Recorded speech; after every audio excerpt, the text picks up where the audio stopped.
All right, so we're gonna end up cooking some bacon in here. So we're gonna turn it on. It's gonna do its thing, and then we're gonna push grill. You're supposed to use grill for that, and that means putting the grill pan in there, the cooking pan's down underneath it. So push grill.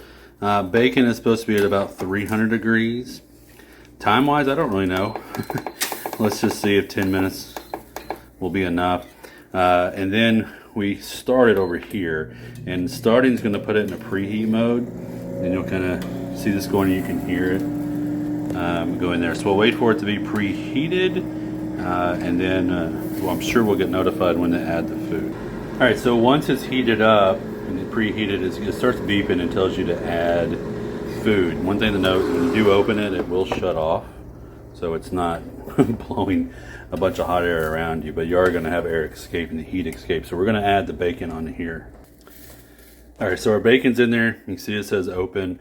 We're going to try this first round without flipping it over, just to see what it does in the 10 minutes. All right, so when the time's up, it says end and beeps a lot. And I'm assuming it'll probably shut off too. Yeah, shut off. Let's see if 10 minutes was enough. I just don't know if it was. Not bad. Could be a little bit longer. Maybe could have been a little hotter. I didn't flip them over at all, which I typically would do with bacon, but pretty impressive how it's cleaned. It's cooked. They're all nice and flat.